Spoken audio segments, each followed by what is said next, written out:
আমি দুয়োগৰাকী ব্যক্তিকে আপোনালোকৰ আগত পৰিচয় দাঙি ধৰিছোঁ। আপোনালোকে দৌৰি থাকোঁতে যদি কোনোবা অসুবিধা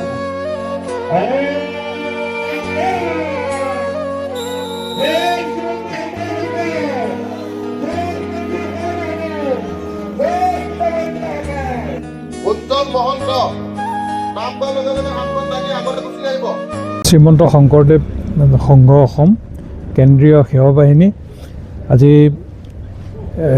তেখেতসকলৰ উদ্যোগত আৰু তিতাবৰ জিলা শাখাৰ সৌজন্যত আমি সকলোৱে মিলি 21 কিলোমিটাৰ মাৰাথন ৰেচ বৰহোলা চাৰিআলিৰ পৰা শ্ৰীমন্ত শংকৰদেৱ সংঘৰ আমাৰ ফিল্ডলৈকে আমি এইটো লৈছোঁ। ইতিমধ্যে খেল আৰম্ভ হৈছে আৰু এটা খুব সুন্দৰ পৰিৱেশ আৰু মই নিজৰ মনতো যথেষ্ট অসমবাসী হিচাপে মই উৎফুল্লিত যে শ্ৰীমন্ত শংকৰদেৱ সংঘৰ কেন্দ্ৰীয় সেৱা বাহিনীৰ যিসকল যুৱক, এই পাহুৱাল যুৱকসকলে অসমৰ ভৱিষ্যত প্ৰজন্মৰ আমাৰ যি ভৱিষ্যত তাত তেওঁলোকে প্ৰতিনিধিত্ব এটা অংশ তেওঁলোকে প্ৰতিনিধিত্ব কৰে।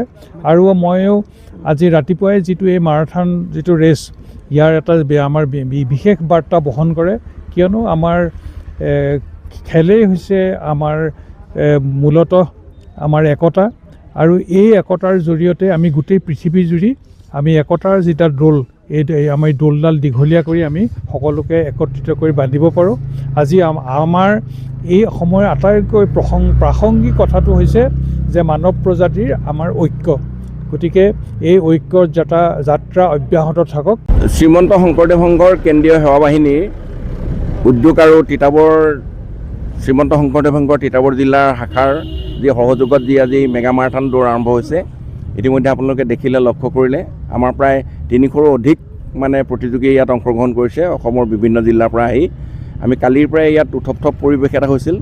আমি তেখেতসকলৰ স্বাস্থ্য পৰীক্ষা কৰালোঁ যিসকল প্ৰতিযোগী ইয়াত অংশগ্ৰহণ কৰিছে, আৰু আজি আমাৰ প্ৰায় 5:30 বজাত এই প্ৰতিযোগিতা ইতিমধ্যে আৰম্ভ হৈছে। আৰু আমাৰ ভকত বৈষ্ণৱৰ সহিতে আমাৰ তিতাবৰ সমষ্টিৰ সন্মানীয় বিধায়ক ভাস্কৰজ্যোতি বৰুৱা ডাঙৰীয়া ইয়াত উপস্থিত হৈছে।